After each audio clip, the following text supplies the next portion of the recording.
I'm Francis Lamb, and this is the Splendid Table from APM.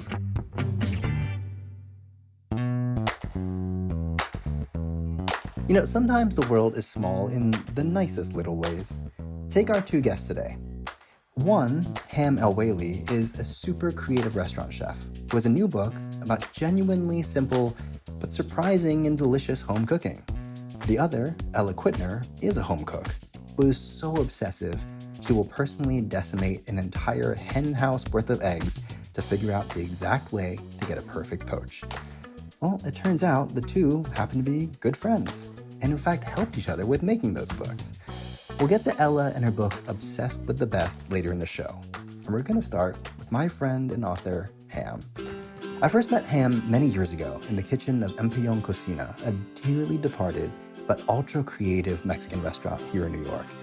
After that, he opened and closed a diner with his wife Sola, led a French restaurant group, and now has a New Orleans-inspired seafood restaurant. And if that sounds eclectic, well, it's just par for the course for him. As someone with family connections to Egypt, Bolivia, Qatar, and New Jersey, I'm probably forgetting 3 other places. And when Ham decided to write a cookbook, it wasn't to show off all the culinary innovations he's been a part of, but it was to say, hey, I might be a chef, but really what my background has taught me is that I know how half the world's comfort food looks, and I want to show you how to take flavors and ideas from all these places and just make super tasty food at home with it. The book is called Hello Home Cooking, and it was an absolute blast to work on. So hey Ham, great to see you. Hey Francis, how's it going? Thanks for having me on. I am very excited to talk with you.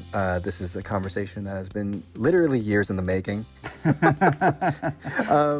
Let's start with you for folks who only know you from the internet or from, hopefully from your book soon, or maybe from this conversation. You have one of the most unique culinary backgrounds, I think that I've ever come across. You are one of one. Because you learned how to cook professionally in French and Mexican kitchens, other cuisines as well. But you started your sort of food life with this amazing mix of Bolivian, Egyptian, Qatari, all these other culinary influences of your life. So why don't you start by telling us about your food life growing up? Yeah, my food life growing up is something that I really have grown to treasure because of its uniqueness. So my mom's Bolivian, my dad's Egyptian. They were the first two to kind of leave their countries to explore other places, and they met in Washington D.C. going to school. They got married, and then they picked up all their things and moved to Doha, Qatar. My dad got a promising job opportunity there, so he decided to take it, and that's where I was born. That's where my sister was born. That's where I lived for 19 years of my life. And the Gulf region in general in the 90s was a very interesting place because they had just started their big economic boom, but they're not quite at the place where they are now. So it was this period of transition and growth. So there are a lot of people from all over the world. So I think my school had something between 30 and 50 nationalities at any given time. Oh, wow. So I grew up eating Bolivian food at home, Egyptian food at home, Qatari food from just places around me. On any given week, I would have Lebanese food at a friend's house, Filipino food, Somalian food, American food, obviously. And just it really spanned all over the globe. My mom also studied in Brazil and lived there for a while. So That's she right. actually... I forgot about that part. Yeah, there's a lot of Brazilian influence in there as well. And when she first moved there, there weren't really a lot of... there wasn't a large Latin American community outside of a Brazilian community because Qataris love football. Soccer here. So they would bring a lot of coaches from Brazil to train their local team. So there's a huge Brazilian community there. And that's where wild. my mom found her community. So I would have like Brazilian churrascos on the weekend. I'd spent a lot of time at Brazilian parties. So culturally there's a lot of that in me growing up as well, because that's just the environment I grew up in. So it wasn't weird to me growing up. It was just this was just the food I was around, so I didn't really think of it as like, oh, this is interesting. We're having lumpia for dinner tonight. It was Right, right, just right, right. all of these things just became part of my culinary lexicon. So I just, as I grew up, I started not just identifying techniques and ingredients and flavor combinations that these cuisines had, but I started playing around and combining them when I started cooking. Yeah. So talk to us about that. Like, how did you start cooking? I mean, obviously you grew up eating all these, um, foods from so many corners of the world, and specifically, I think, interestingly for like us, like, oh, like I live in New York, right? I think of New York as an incredibly cosmopolitan place, and yes, obviously it is. Like 175 languages spoken by students in our public schools and all that, and we do have people from all over the world. But if you think of our sort of what sort of laid the groundwork for like the cuisine in New York and restaurants, it's like it is largely Western European. It is like French food that sort of ruled the day for many decades. And I think it's so interesting to hear someone who had an incredibly cosmopolitan upbringing, but from totally different parts of the world. But then when you Yeah. started cooking professionally, you were in high-end Western European kitchens, right? Yeah, definitely. I went to the CIA, which is very, very much Western heavy, very French Yeah, heavy. Like yeah, based on they French food. do Yeah, world cuisines, but I think they lump in all of Asia in a week. So you three don't really weeks. I mean, come on, 3 weeks. 3 weeks, 3 weeks. I'll be fair. So it's a lot to cover in 3 weeks. So you fly past it pretty quick, and then of course after that I wanted to go the Michelin route. So there's a lot of French training there. So I was at WD-50 and Corton, and then I was also with Alex Stupak at Empeon for a long time, and that's where I really started expanding my knowledge on a cuisine I didn't know a lot about, Mexican cuisine, which has now become one of my favorite inspirations to draw from. Yeah. So your food is super fun.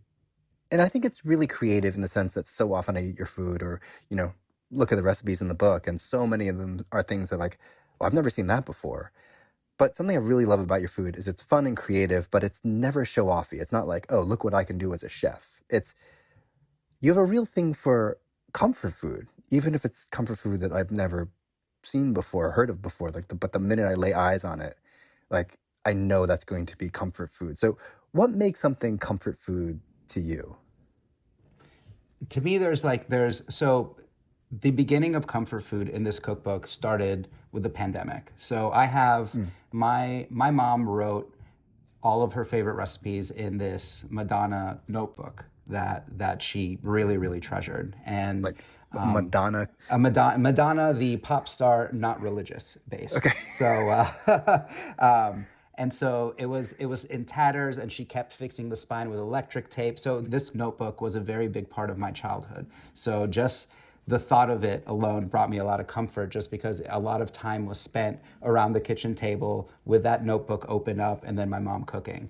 And she passed when I was 19, and then the one thing I wanted was this cookbook, and I didn't have the emotional strength. Like I wasn't in the mental place to open that cookbook until the pandemic, when I was in desperate Oh, need wow. of comfort, because there was so much uncertainty happening in the world.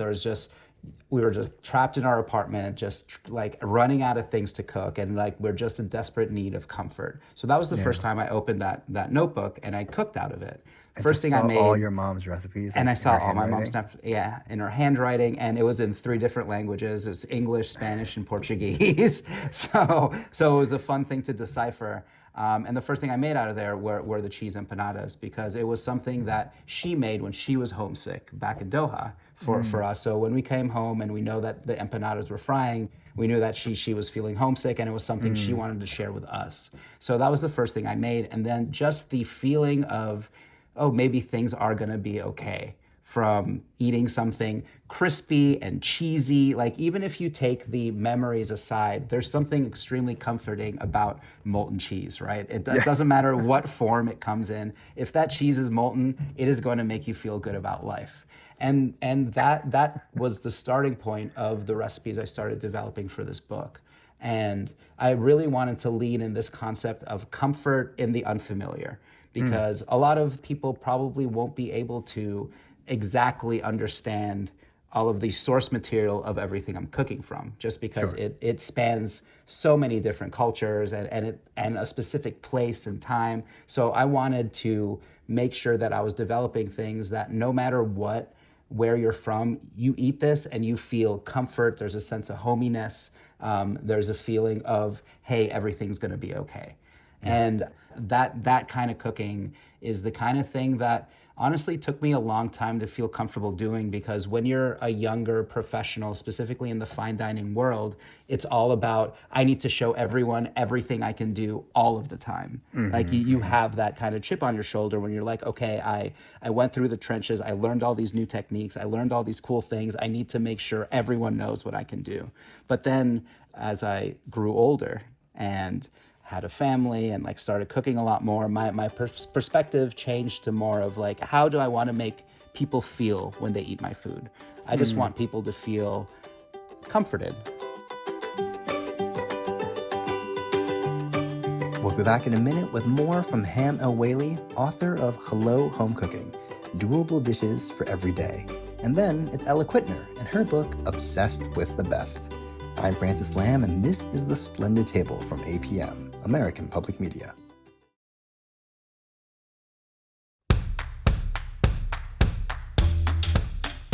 I'm Francis Lamb, and this is the Splendid Table, the show for curious cooks and eaters. We're talking with Ham El-Waylly, author of Hello Home Cooking. Let's get back to it with him. You have this real love of being a kid. Like, I think we all have, or many of us anyway, have some kind of nostalgia for our childhood. But when I was reading the book, it really seems especially true for you, specifically, like, as someone who moved to the United States and started seeing all these things that are like, just sort of like American pop culture things, like breakfast cereals and pro wrestling and things like that. And like for you, we're like, oh my God, this is like a whole new world. I want to get to that a little bit, because there's one recipe in the book that I think is so fun. It's like, it's kind of perfect, because it's like just enough of a twist where you're like, oh, I've never thought of that, but it's going to be so familiar to you. And it's your riff on the cereal Cinnamon Toast Crunch, which I know you had like created this incredibly awesome fake cinnamon toast box that our lawyer then said you can't actually use in the book. but it's your cinnamon pita crunch. Tell us about the cinnamon pita crunch. So growing up, my mom had very specific rules of what we could eat. And during the year, sugary cereals were off the table. So no Cocoa Puffs, no Cocoa Krispies, no Frosted Flakes, no fun cereals, I called them. Yeah. So it was Special K, Corn Flakes, Rice Krispies. Those were just the school year rules. So come the summertime, we were allowed to kind of splurge on the crazy cereals. But so during the year, I had to come up with a way to kind of bend the rules a bit. And I started making Cinnamon Toast Crunch, which was my favorite cereal at the time, out of pita chips. So I would cut up pita, toss it in some oil, bake them until they're really crisp, and then just toss them in cinnamon sugar. So that's how I would make it as a kid. And it was honestly delicious. I would eat them as a snack. I would eat them with milk. And it's like, since I was making it, it was allowed. So now as I'm older and I definitely wanted that dish represented in the book, I borrowed one of the first recipes that my wife Sola showed me, because I'm very fascinated by PTA mom recipes, like bake sale type recipes, or things that you would see in a lot of suburban homes during the school year. And then she introduced me to saltine bark, which is something you have in the Christmas time, and it's saltine covered in this brown sugar syrup, and then you coat it in chocolate, let that kind of fuse together, and then you break it up and eat it. She has to make it every Christmas time, because it is one of my favorite things to eat. Like she makes like 2 trays, and I think I eat a tray and a half by myself, just because it is so addictive. But the texture that you get from that brown sugar syrup, once it solidifies, it's this amazing crunch. It doesn't feel too sugary. It's just really balanced. The texture is amazing. So immediately I wanted to borrow that technique and apply it to my cinnamon pita crunch. And man, it is addictive. It is dangerous. It is very, very dangerous. Yeah, yeah. Walk us through really quickly how to make it. So you cut up pitas into squares, toast them in the oven until they're really nice and dry. You make this brown sugar syrup, and then you toss it in there, bake it again, and then it will eventually perfectly coat the pita into this and give it this really crisp, crackly brown sugar shell.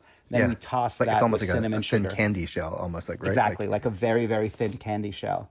And then we toss that in cinnamon sugar just to give it that cinnamon flavor. And then it's amazing how similar it looks to the Lawyers. to the actual Stop it. Don't, to the don't. actual cereal that I will not name. So much so that our photographer Laura thought that I had just used that. I'm like, no, taste it. And then her mind was blown when she found out. It's like, this is pita, like the bread pita. Yeah, it's really cool when you apply childhood wonder with technique that you've learned as an adult. You can really come up with some really fun magical stuff. Yeah, it's super, super good. Although I guess it's actually maybe a little bit too close to the real thing, because on some level you might be like, why did I just spend all this time making this thing? I can go buy it in the grocery So you store. made But it. You made it with your own hands.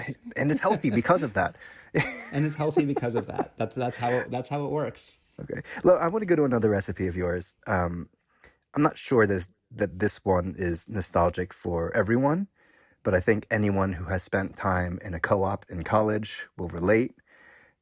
Tell us about the charred broccoli with nutritional yeast dressing, and specifically the nutritional yeast dressing, because this is like hippie umami.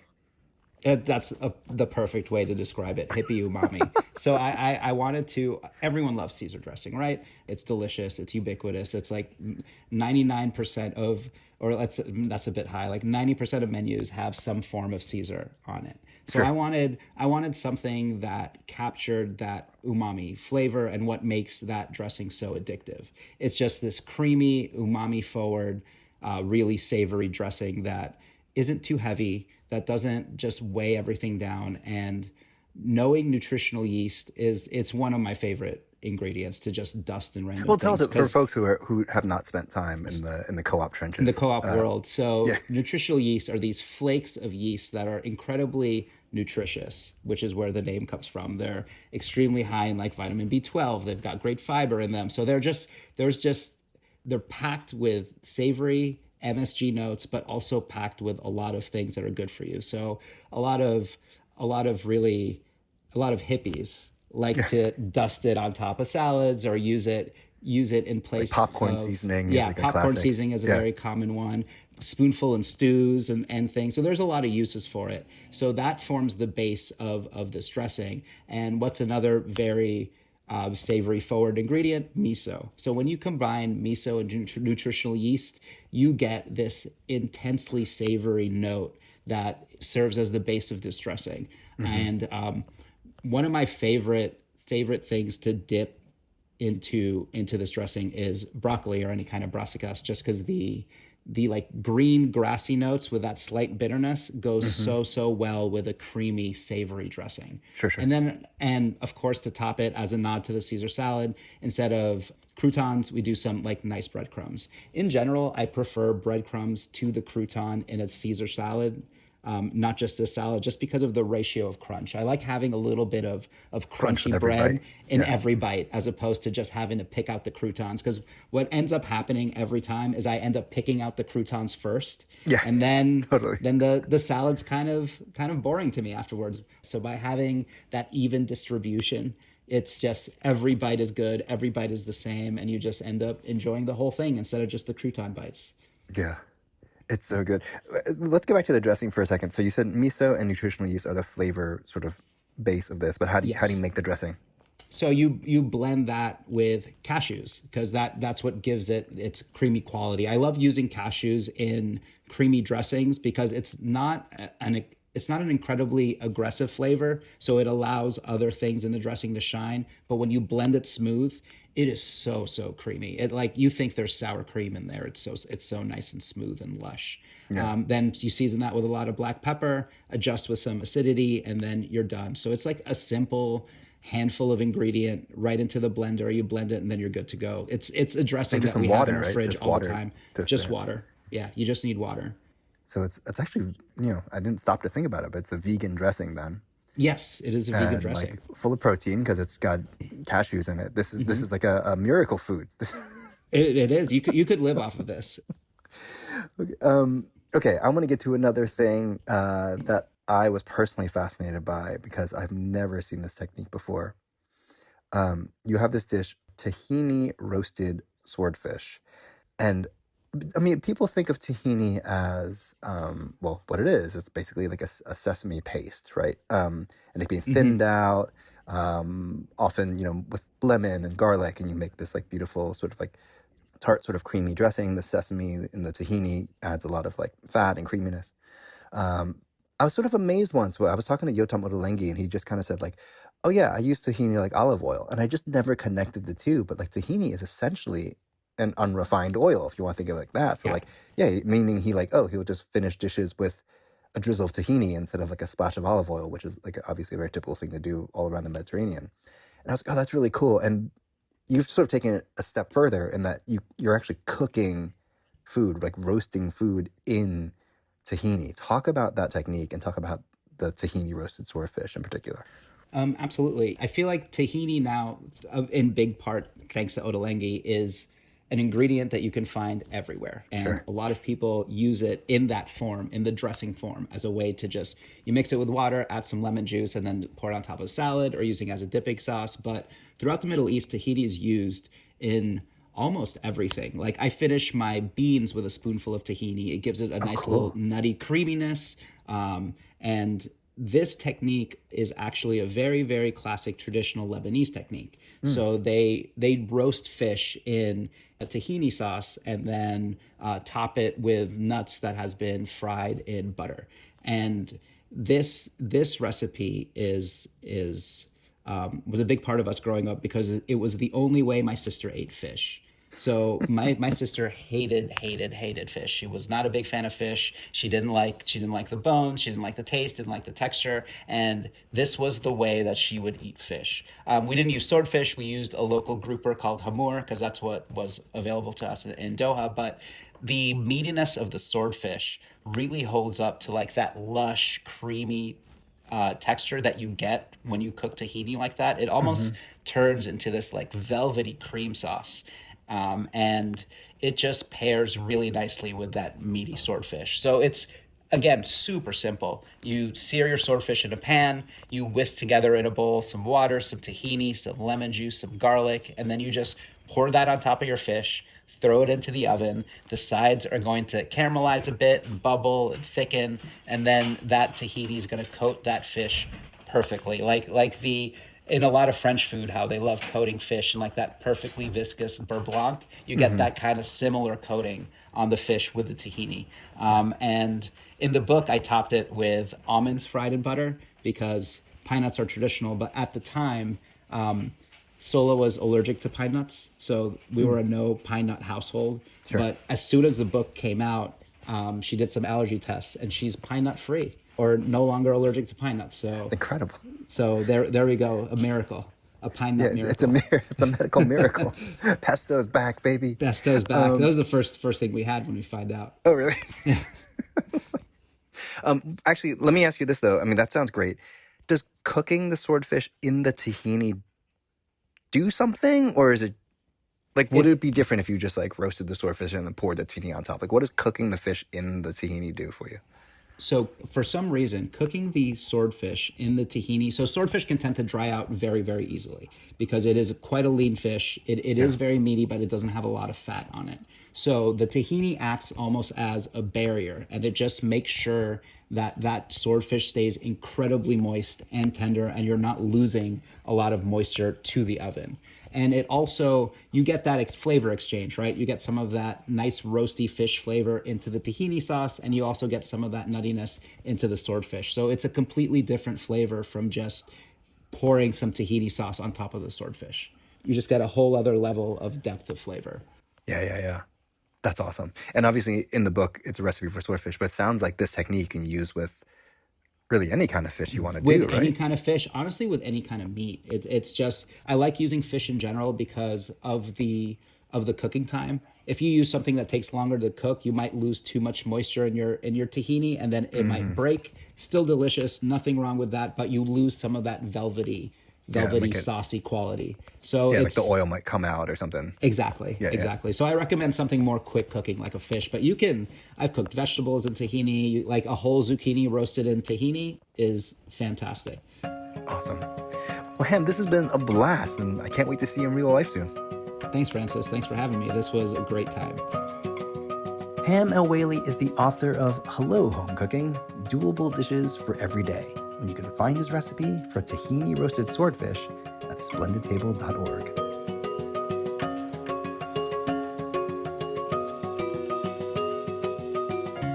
The first food magazine I ever subscribed to was Cook's Illustrated, because I was amazed at how they would test a recipe 1,000 different ways to get the very best way to do something. It was always such an eye-opening educational undertaking, especially when I was a young cook. And it was so clear why this little indie magazine needed such a huge test kitchen staff. Then, almost 30 years later, I would meet the woman who would give that entire team a run for their money. A home cook and food writer so maniacal, she would do it all herself. From cooking fields worth of potatoes to get the crispiest roast ever, to thinking of every possible way under the sun to switch up chocolate chip cookies, all with a sense of curiosity and humor. Her book is called, fittingly, Obsessed with the Best. Ella Quittner, thank you so much for coming. Francis Lamb, I'm so thrilled to be here. I am super excited. I can't imagine how ready you are for this book to be in the world. It's almost like carrying a baby for a very long time. But I want to start by asking you this question because I was, I'm looking at the cover and right away I get the point of the book, right? It's called Obsessed with the Best. And it's about you obsessively testing recipes for like really basic things like Yeah. poached eggs and roast chicken and chocolate chip cookies, which are all over the cover. And yet somehow at some point, during the making of this book, you found yourself in rural Japan with some photographers. Yeah, I did. Tell us why, how? Sure. So I think part of the reason I chose such sort of basic items for the book is because I thought it would be so fun to do just a neurotic, impossibly deep dive on each of them and see how far Mm-hmm. down the rabbit hole I could go. So I ended up in rural Japan for a few reasons. One was I ended up in less rural, more urban Japan because for the chapter on crafting actually chewy fresh pasta, I wanted to go to Osaka, where one of three udon styles is, part of the culinary scene there, and I wanted to learn how to knead the udon with my feet to get max chew. While I was in Japan, though, Sorry, one second. You want to learn how to knead the udon with your feet to learn how to make Italian pasta. yes, exactly, because the Okay. problem I write about in the book is that I find fresh pasta just super goopy a lot of the time and not al dente in the way I want it to be. So I wanted to solve that problem in this book, create a fresh pasta recipe that is guaranteed to create a chewy al dente experience, even though it is not air dried. Okay. So I was in Japan already for that, and then I was also there doing some tsukune research for the meatball chapter. And so tsukune are like these like grilled chicken meatballs that are... Yeah, it's like a grilled chicken meatball on a skewer that gets grilled over an open flame, and you would very commonly encounter them in America at like a yakitori shop. Yeah. And so about a year before that, maybe a little longer, I'd gone out to Des Moines for an essay I wanted to write about this man, Brooks Reynolds, who throws a series of annual festivals in America called the Bacon and Beer Festivals. I was very curious about his pride in Iowa bacon. You know, a lot of the bacon we eat in America comes from Iowa. It's a main export. And Brooks grew up in this concessionaire Iowa State Fair family, runs a concession restaurant on premises. But while I was there, following him around all day, and of course, completely charmed by and engrossed by him. He's like a Danny McBride character. He like almost mowed me over on a sport ute the first time I met him. I learned that he throws, for some reason, an annual festival celebrating Iowa bacon as a sub-festival within this Japanese festival that happens every year that is meant to commemorate this Edo period samurai warrior named Takeda Shingen. And Brooks, within this festival, throws a sub-festival on a small field called Porktoberfest. So I was like, okay, gotta go. Yeah. And that's how I found myself 20 minutes west of Kofu in a tiny, tiny rural town. Okay, so bacon and chocolate chip cookies and pasta can really get you anywhere. Exactly. That's So a ticket. and obviously, like a lot of Japanese food culture is about like, hey, let's hone in on making this thing and making this thing incredibly well. Like, famously, there's so many, this is like literally a 12th generation noodle shop, and like Yeah. they've passed down their noodle mastery from one person to the other. So it is coming together to me why you would go to Japan to like learn skills and then bring them back to these recipes. But how did you tell me a little bit about how you chose the items that you wanted to test? I mean, there's a lot of recipes in the book because there are the mother recipes, the master recipes you come up with, and then some variations and spins on each of those. But we mentioned some poached eggs or eggs in general. Scrambled eggs is one, roast chicken, chocolate chip cookies, pasta. But then you have some other things too, like your take on vodka sauce. Sure. And how, like what things were you like, I need to find a perfect version of that? So part of the nature of this project for me was exploring what is sort of ubiquitous and viral in internet cooking culture in America, right? Okay. The seed of this project, if you read the long-winded intro, has to do with when I entered food media and was looking for a way to make myself indispensable through trying to create content basically people would read and engage with. And so that was always sort of a little bit of the spirit of these bench tests is like, what are these items people fight about on the internet? As much as I would like them to be, they're not really matzo brie. They're not like more niche, specific foods. Like they tend to be items like a bagel, a roast chicken, a chocolate chunk cookie, a vodka sauce, Marcella Hazan's tomato sauce, how to salt your pasta water. And so for this first book, I really wanted to explore topics like that felt like, they could be fought about in the late 90s, early 2000s Chowhound message boards. There would be 300 comments on the allrecipes.com comment, like things that we talk about a lot that appear in our day-to-day cooking and that can also be sort of building blocks for more interesting or niche dishes. Ella Quittner's book is Obsessed with the Best. We'll be back with more with her in just a minute. I'm Francis Lamb, and this is the Splendid Table from American Public Media.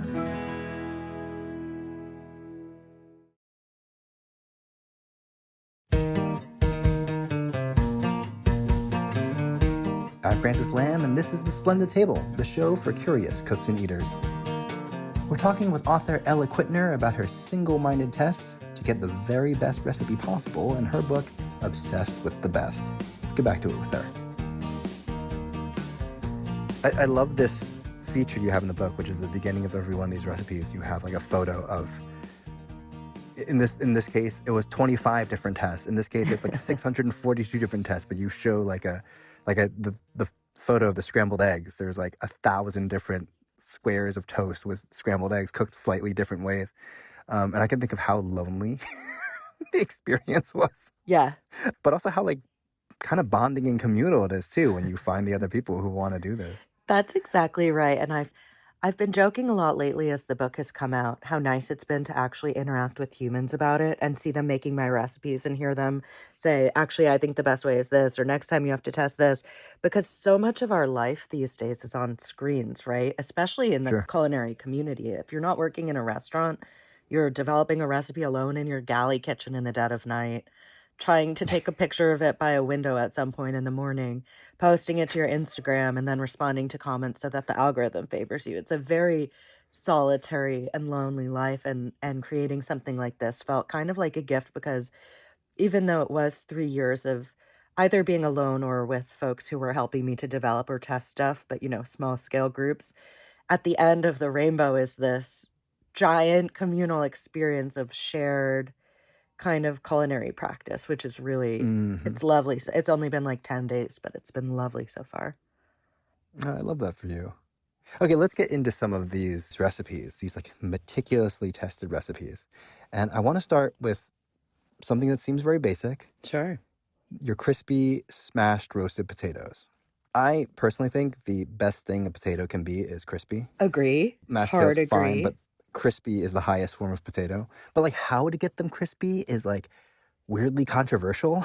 And kind of a nightmare depending on like what Airbnb kitchen you're working with.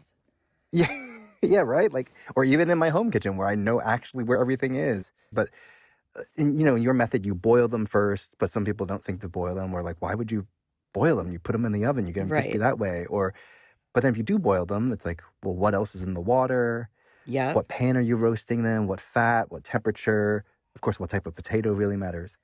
Um, I believe you still like potatoes, Yes, and even sorry, after. I'm just laughing because you're listing all these questions you're listing. It's like what I fall asleep thinking about and wake up thinking about. I'm like, Don't fall but asleep what's in the now. water and in what Yeah. concentration and what kind of pot? I still like potatoes, yes, unlike tomahawk steaks, which I did many years ago, bench test of, and then couldn't eat for 3 years. Yeah. Potatoes Well, are that's with probably me for the still. best because French fries no one are, can afford them anymore ever yeah, again. exactly. Um, It's bad for the okay, environment. but how do you get your crispy roasted potatoes to be the crispiest, best roast potatoes? Sure. So it's a several-fold process, and this is where I landed after many, many head-to-head bench tests and follow-up tests. So what I do is first I have you pick your potato and then boil that potato in extremely salty water, but I have you add baking soda to the water, which Mm. makes the water alkaline, not to get too boring. But what that does is it causes, when you drain those potatoes before you're going to toss them with fat and seasoning and smash them and roast them at a high heat, what it does is it pulls out the starch in the potato, like almost like a like North Face fleece is forming on its surface. It's this fleecy white matter that comes out. And then when you Mm. smash it down and have the fat all over it and put it in the oven at high heat, it's creating this extra jacket for the potato that double ensures that it's going to be crispy. So no matter what, that potato skin's going to Mm. get crispy at a high heat. But now you have this jacket of fleece that's going to crunch up around it, almost like a battered French fry. Right. I was going to say, okay, like when you go to Burger King and the French fries have that like Yeah, or little like bit a of ball graggly textures game. because they're like tossed in some kind of Yeah, starch. But it's this is like that. using the natural starch from the potato. Using the starch in the potato as a batter, because I think the tricky thing with a roasted smashed potato is, for me, I want textural diversity. I want crisp, but I still want that soft, pillowy inside. Like I like to serve Yes. Yeah. mine with an onion dip or a labna or a sauce or something. So you don't want it to be a full chip. And Yeah. Sure. so without that crispy outside, that fleecy layer, the risk is you might have to cook it so long to get it crispy enough just on its natural skin that you're That it totally dries making the out. inside leathery. So this helps you Ah. prevent that. Okay. So you Yeah. get these soft, velvety centers and these super French fry like outsides. And if you toss them in duck fat before you cook them, game over.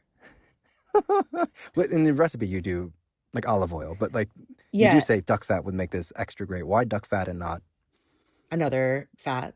Yeah, I'm curious. Is there something about duck fat? That sort of animal fat that is so sort of like, I guess, high lipid and so rich lends itself perfectly to a smashed potato in a way where it Mm. actually doesn't play that nicely with like, I tried it with smashed roasted carrots, and without that starchy layer to pick it up, it's just like a waste of expensive fat. Like you might as well use olive Mm-hmm. oil or butter or something there.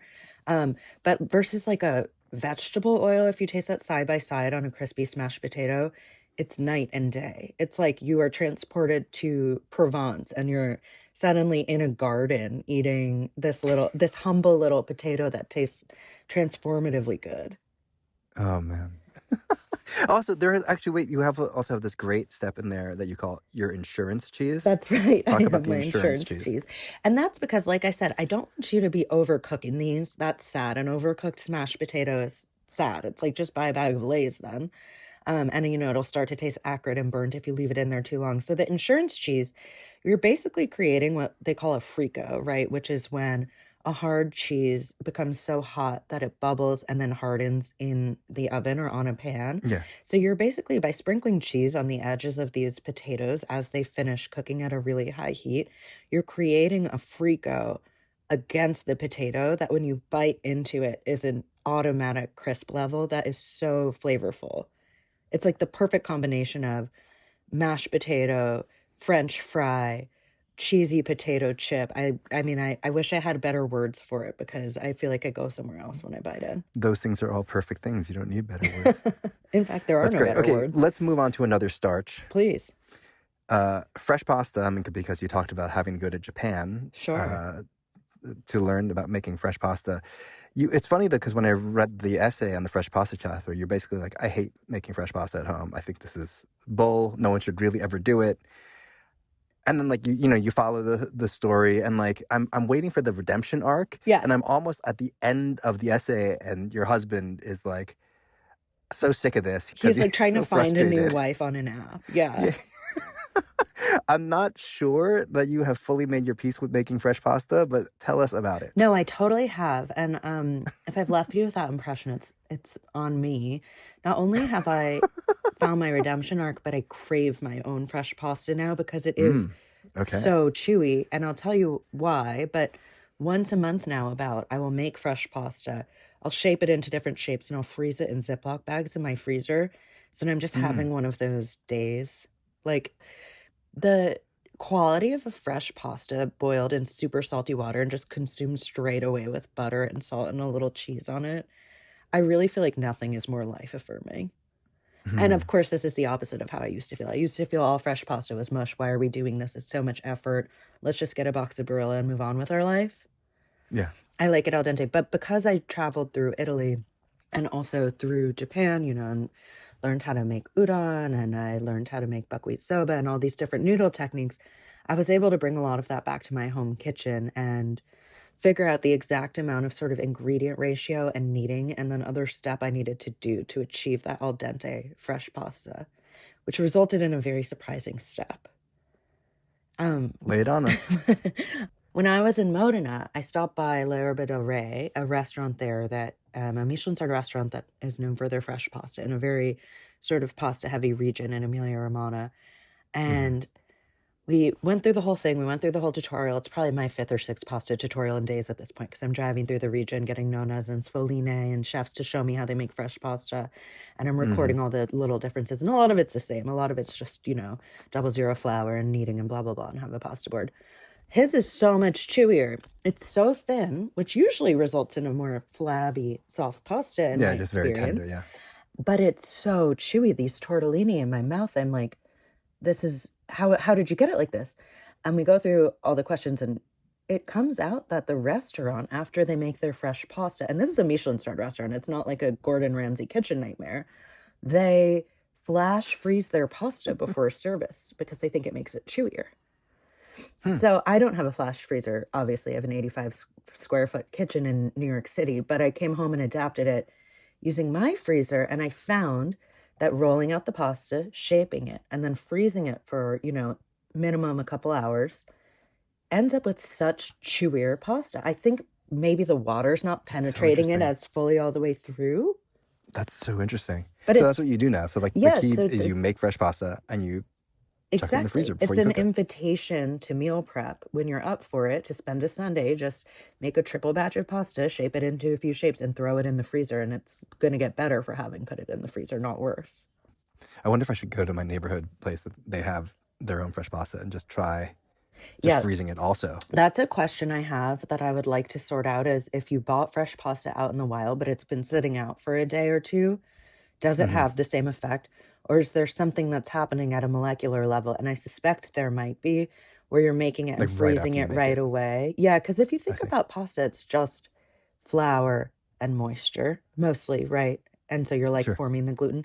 And I wonder if you let it sit for a while, if it allows the wheat particles or whatever flour you're using to hydrate more fully, if it's harder to kind of stop that, put a pause on that sort of softening. But I don't know. We should test it. All right. Let's go get some pasta and chuck it in the freezer. All right. So since we're talking pasta, let's move on to, for some people, a natural pairing, your meatballs. It's an interesting thing, right? Because they can be anything between basically just round hamburgers. Sure. To these incredibly tender, almost like light pillowy things. Right. And you swear by the latter. Like to you, that is the best meatball. That's the meatball you're trying to get at. I love it. You described it. A meatball so tender, it seemed to be held together by sheer will. Yeah. And you call them triple secret meatballs. So what are the secrets to making meatballs like that? Okay, the first secret comes from a woman who taught me how to make Roman-style meatballs on a hilltop in Italy. And it came from, me breaking into this meatball and going like, Oh my Writing God. this book was hell. Yeah, I can't imagine doing another one. Yeah. Yeah, heavenly. But so I broke into this meatball and I'm like, how did you do this? You did all the same stuff as everyone else I've been seeing making the meatballs. And I interrogate her. She's like regretting having me in her home. I'm like, it's like a hostage situation here. And I'm like, but what did you do before that? Okay, but before I come over, what did you do with the ingredients? Okay, but what, and like, I'm really trying to get to the bottom of this. I've gone full Carrie from Homeland on this poor woman. And it comes out that at the butcher, she asked the butcher to double grind the meat. So the first secret comes from me adapting that trick for the home cook. I have you regrind some of the ground beef and ground pork in a food processor in which the whole recipe comes together. A second trick also uses the food processor, or you can use a hand grater, but it comes from a chef called Joe Takasaki in Tokyo, whose tsukune were life-changing for me. Just pillowy and intensely flavorful in a way that a meatball isn't always. And that trick was he grates his onion and then he squeezes the life out of it in a cheesecloth before he adds it to his tsukune mix. And so he ends up with something that is almost as flavorful as onion powder, but it still imparts like a slight moisture and a tenderness to the meatball because it is true fresh onion. So that's the second secret. And the third secret is, well, what Joe did was he would hand chop the chicken for his tsukune, and then he would grind some in a food processor, and then he would finally chop a third portion. So I've adapted that using the food processor and having you set aside some of the ground meat so that you're ending up with multiple textures, because the danger of using a food processor to make meatballs is ending up with like a lunch meat Oscar Mayer bologna texture, and I don't want that. Sure. If you like over puree it. Exactly. And there's a bonus fourth secret, which is optional. But Joe did something I thought was amazing, which is he added a series of pureed dried mushrooms to his tsukune mix, and I couldn't believe how beautifully that deep earthiness and umami paired. So when I came home, I started experimenting with buying mushroom powder, which you could totally do in the store or online, and toasting it, or just buying dried shiitakes, grinding them up and toasting that on the stove, and then leaving that in my pantry for months. And it just takes what is already a fabulous meatball and brings it so over the top. Well, the dried mushroom powder is, this has clearly become a kind of general sort of secret ingredient of yours, secret weapon of yours, right? Because I don't want to give away the spoilers on your roast chicken, because the roast chicken chapter is is the epic quest of the book in a lot of ways, where you actually come up with two best roast chickens, but one of them prominently features the mushroom powder. That's right. Yeah. So something I tried to do in the book with these mother recipes, and I guess I should have said this up front. So all these bench tests lead to recipes that incorporate techniques I think were the best for the stated mission of that chapter. So for roast chicken, what I try to do is offer two mother recipes. I guess it was my epic quest. It was definitely the scariest test if you read the little essay about my terrifying friend who has a lot of thoughts on roast chicken, who I was trying to please. But I wanted to end up with one that anyone could make in like an hour. It's your weeknight roast chicken. It is your quick and easy. It tastes like you've been working on it tinkering with it for days with brines and fussing and got it from a fancy butcher, but it is truly poultry you got at the Gristides under your apartment building 40 minutes ago, and it's in the oven now, and it smells like heaven in your apartment. So that's the 1 hour roasted chicken my way, and it makes use of mushroom powder as a shortcut to build flavor and to brown the skin on the outside. So that adds so much earthy depth to the chicken and ensures you're going to get a crispy skin without having to overcook the bird, which was the point of these kind of studies, is determining how little you could cook it and still have it be fully cooked and get a crispy skin. And then the second mother recipe does almost the complete opposite. It uses time and technique to achieve a similar result, which is, again, really juicy meat and crispy skin. And there, you're spending 2 days brining the chicken in a feta brine, or I give you options for a buttermilk. And then you're cooking it really slow in the oven. It's kind of an adaptation or a riff on a Carla Lawley Music faux rotisserie chicken recipe. So it's kind of a choose your adventure. Do you want a long chicken that you've carefully considered and fussed with for days, or do you just want to get dinner on the table and use mushroom powder as your shortcut? Love it. Well, Ella, this has been a blast.